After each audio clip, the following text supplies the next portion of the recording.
Olá, irmãos, graça e paz, Deus abençoe a cada um de vocês, sejam bem-vindos à semana de número 4, onde nós continuamos com o nosso tema de caráter, e essa semana 4 é apenas para os grupos caseiros, já que temos o encontro de mulheres na quarta-feira, nós não teremos então grupos de cultivo essa semana. Então aproveite, reúna a família, assista esse vídeo junto, siga o roteiro e vamos avançar no nosso discipulado a respeito de caráter. Já vimos o que é caráter, já vimos o caráter de Abel como um exemplo de caráter justo, já vimos o caráter de Isaac como um exemplo de caráter pacificador, e hoje nós vamos ver o exemplo de Jacó como um caráter restaurado. Para isso eu quero compartilhar um texto com vocês, que é o texto de Gênesis, capítulo de número... deixa eu só fazer um ajuste aqui. Deu um probleminha aqui. Gênesis, capítulo de número 25, do verso de número 28 até o 30, depois do capítulo 32. Olha só. Isaac amava Esaú porque saboreava as caças que lhe trazia. Rebeca amava Jacó. Certa vez, quando Jacó preparava um ensopado, Esaú chegou faminto, voltando do campo, e pediu-lhe: por favor, deixe-me comer deste ensopado vermelho aí. Estou faminto. Por isso, Esaú foi chamado Edom. Agora o capítulo de número 32. De Gênesis também, a partir do verso de número 22. Deixa eu só ver aqui se está correto aqui. A partir do 24, né? Vamos ler o 24 e alguns versículos aqui. Agora sim, na tela aí. Gênesis 32, 24. Então Jacó ficou sozinho e um homem lutou com ele até o amanhecer. Quando o homem viu que não podia vencer Jacó, tocou-lhe na articulação da coxa, de forma que a deslocou enquanto lutava. Então o homem disse: deixe-me ir, pois venho amanhecer. Jacó, porém,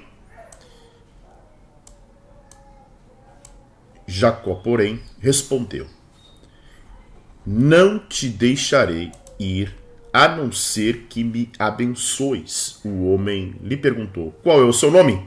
Jacó, respondeu ele. Então o homem disse: o seu nome não será mais Jacó, mas sim Israel, porque você lutou com Deus e com homens e prevaleceu. Jacó prosseguiu: por favor, diz-me o teu nome. Ele, porém, respondeu: por que pergunta o meu nome? Então ele o abençoou ali. Jacó deu àquele lugar o nome de Peniel, pois disse: vi Deus face a face, todavia a minha vida foi poupada. Texto magnífico que fala justamente de como Jacó se encontrou com Deus. E é interessante porque o texto fala a respeito de dois irmãos, nós lemos, conhecidíssimos, você sabe muito bem a história dos filhos de Isaac, Jacó e Esaú, e é interessante porque nós vemos um perfil em Jacó da própria natureza do homem, da natureza caída do homem.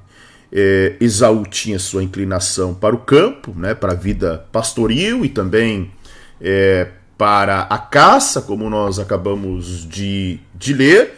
Já Jacó, ao contrário, né, pelo seu temperamento e pela sua personalidade, ele tinha uma vida mais doméstica. Então, logo ele revela um caráter assim oportunista, usurpador.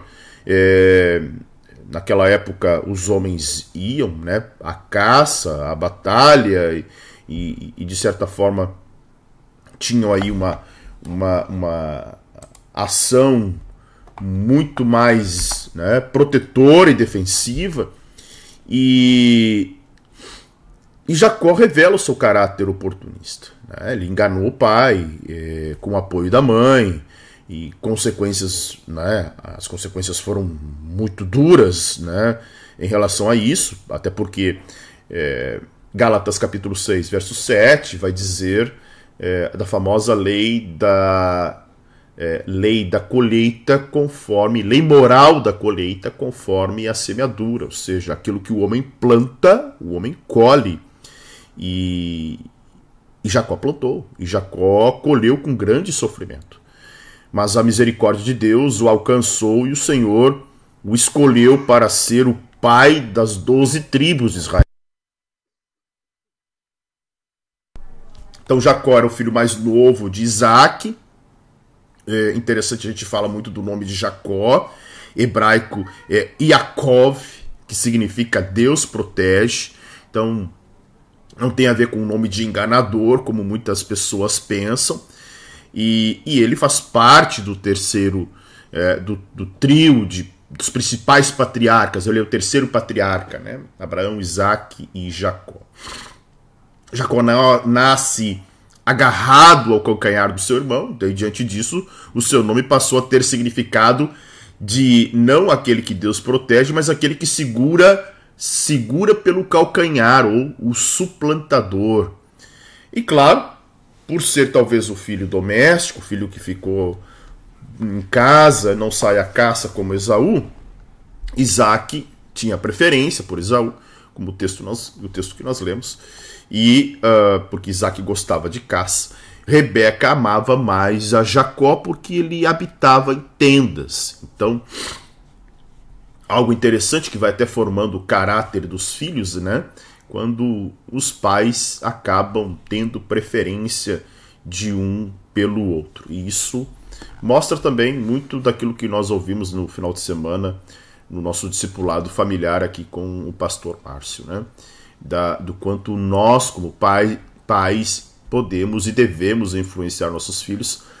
Mas Rebeca, numa demonstração clara do seu caráter astucioso, ela induz Jacó a enganar seu pai, né? Principalmente no texto que nós vimos ali, que Esaú chega com fome e ele vende o direito da primogenitura por um prato de lentilhas. Existe uma diferença entre direito da primogenitura e bênção da primogenitura. Perdão, o engano da mãe é da bênção da primogenitura. Jacó primeiro rouba ou compra de uma forma aproveitadora o direito da primogenitura, que seria a bênção dobrada que o primogênito tinha. No caso de 2 filhos, pegando a herança de Isaac, ela deveria ser dividida em 3 partes. Esaú deveria ficar com 2 partes e Jacó uma, por causa da bênção dobrada, ou melhor, do direito de primogenitura, que seria a porção dobrada em relação aos irmãos. Já a bênção da primogenitura, que foi o que Rebeca auxiliou o seu filho a roubar de Esaú, era a bênção que o pai proferia no final da vida, né? E se acreditava muito na questão de que as palavras, e realmente, biblicamente falando, a gente vai ver que as palavras dos pais acabavam se confirmando. Vamos ver na própria bênção de Isaac sobre Jacó e vamos ver na própria bênção de Jacó sobre os seus filhos. Tá? Então, direito da primogenitura com prato de lentilha, bênção da primogenitura roubada por Jacó com a ajuda da mãe. Tá? Agora, o que mais chama atenção nesse texto é que, embora Jacó fosse preferido de Rebeca e Esaú de Isaac, a escolha de Jacó é um caso especial de toda a soberania divina diante dos próprios desígnios de Deus. Deus escolhe pessoas para serem instrumentos da sua vontade diretiva. Né? É claro que Deus não tem filhos privilegiados, nem escolhe uns para a salvação e outros para a condenação. Né? Pois isso contraria frontalmente o seu caráter santo, justo e bom. Seria uma terrível discriminação por parte de Deus que condena quem faz acepção de pessoas, conforme o texto de Tiago 2,9, de 1 Pedro 1,17. Tá? Mas nós também sabemos que Deus elegeu a sua igreja. E quando Deus elegeu aqueles que creriam para a vida eterna e os que não viriam a crer para a condenação eterna. João 3,16, um texto maravilhosíssimo, texto áureo da Bíblia, que vai dizer que Deus amou o mundo de tal maneira que deu seu Filho unigênito para que todo aquele que crê não pereça, mas tenha vida eterna. Vai dizer no 17 que quem não crer já está condenado, ou seja, é uma predestinação. Predestinação daqueles que não viriam a crer para a condenação eterna, mas dos que viriam a crer para a vida eterna. Tá? E mesmo assim, se Deus condenasse todos, mesmo assim Deus continuaria justo. Mas Deus, de certa forma, não escolhe um para a salvação e outro para a condenação. Embora Deus escolha pessoas para ser seus instrumentos. E Jacó foi justamente um desses que foi escolhido dessa forma.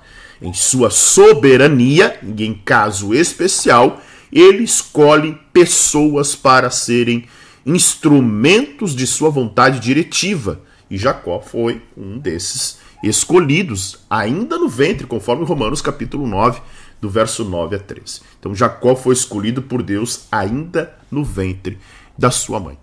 E aí, o segundo texto que nós lemos, que está no capítulo de número 32, fala da direção de Deus na vida de Jacó, ou seja, a visão da escada que tocava o céu. Em sua fuga no meio do deserto, Jacó teve um sonho dado por Deus. Ele viu uma escada posta na terra, cujo topo da escada tocava o céu, e os anjos desciam e subiam por esta escada. E Deus reiterou a bênção que prometera justamente no capítulo 28, e verso 13 a 15. Claro que Deus não aprovou os arranjos, os enganos, mas também não retirou a bênção prometida a seus pais. Naquela noite, Jacó descobriu a presença de Deus, que se apresentou como Deus de Abraão e de Isaac. Interessante isso porque isso mostra que Deus é Deus de vivos e não de mortos, quando nós vemos Deus se apresentando como Deus de Abraão. Ou seja, se é Deus de Abraão, Abraão está vivo. Confirma muito aquilo que Jesus vai dizer para Marta quando Lázaro vai ser ressuscitado. Quem crer em mim nunca morrerá.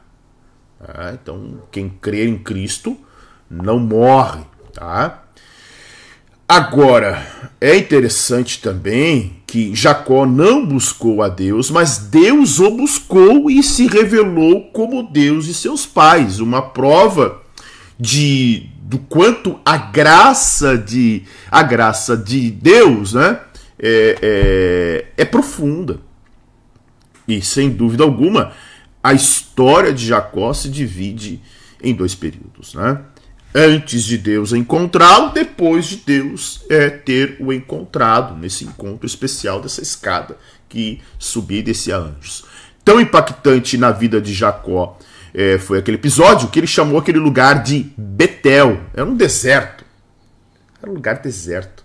Imaginem dar um nome para um lugar do deserto. Você não sabe se realmente é aquele local. Mas aquele lugar foi tão impactante que Jacó marcou aquele lugar chamando de Casa de Deus. Ali, naquela madrugada, Jacó ouviu Deus lhe falar. Ele sentiu a presença divina e teve uma mudança extraordinária na sua vida. Então, depois de deixar a casa de seus pais, Jacó buscou a direção de Deus para a sua vida. É claro que Jacó não buscou a Deus. Deus buscou Jacó e dessa forma Jacó aplicou a direção de Deus para a sua vida. Agora, falando um pouquinho dos aspectos do caráter de Jacó, né? Antes do seu encontro com Deus. Até o encontro com Deus em Betel, ele era um homem natural, ou seja, um homem carnal. Naquela fase de sua vida, A gente pode até destacar alguns aspectos negativos do caráter de Jacó. Ele era oportunista e egoísta, então quando o seu irmão chegou com fome, ele pede para comer do guisado, né, de carne vermelha, ele poderia ter oferecido para o irmão sem problema nenhum, poderia ter compartilhado, que era o que ele deveria ter feito. Mas, numa prova de oportunismo e de ambição, ele disse: vende-me hoje a tua primogenitura. Olha que egoísta ele era, né? Um segundo ponto é o interesse, é o caráter interesseiro e calculista. Jacó era frio, Jacó era calculista, e além de propor a troca da primogenitura ao irmão, exigiu que Esaú fizesse um juramento que lhe garantisse que a troca seria respeitada por toda a vida. Tanto que ele disse: jura-me hoje. E jurou-lhe e vendeu a sua primogenitura. Ele só esquecia de uma coisa: o que ele estava plantando em sua juventude haveria de colher mais tarde e em proporção muito maior. Terceira característica do caráter de Jacó antes do encontro de Deus é que ele era mentiroso e enganador. Com seu caráter fraco e leniente, concordou com a sua mãe em enganar o velho pai. Ao chegar na presença de Isaque, mentiu, né? Mentiu 3 vezes. Isaque perguntou: quem és tu, meu filho? Ele disse: eu sou Esaú. Primeira mentira. Depois foi indagado porque chegara tão rápido com a caça, né? E ele diz: o teu Deus, o Deus de meu pai, mandou a caça ao meu encontro, me abençoou. E aí, ao abraçar Jacó, Isaque repetiu, né? Perguntando, né, mais uma vez: és tu, meu filho? A voz é de Jacó, mas o pelo é de Esaú. E aí ele mentiu uma 3ª vez. Agora, depois do encontro com Deus, observe a transformação do caráter de Jacó. Ele passa a ter um caráter agradecido. Jacó passou a ver as coisas numa perspectiva espiritual de um novo relacionamento com Deus. Ele fez um voto dizendo que se Deus não lhe deixasse faltar nada, levantaria um altar e daria o dízimo de tudo. Olha só como Jacó tinha consciência, né, de como seu próprio avô Abraão, que dizimou para Melquisedeque, no sentido de entender que o dízimo era uma gratidão daquilo que Deus tinha feito. Segundo ponto, além do caráter agradecido, um caráter esforçado e sofredor. Ao chegar na casa de Labão, o seu tio, ele se revelou um homem trabalhador. Começou a colher o que semeara, né? Engano e mentira. Labão enganou e mentiu também. Nós sabemos que Isaque trabalha 7 anos por causa de Raquel, e na hora do casamento ele recebe Lia. E ele tem que trabalhar mais 7 anos por causa de Raquel.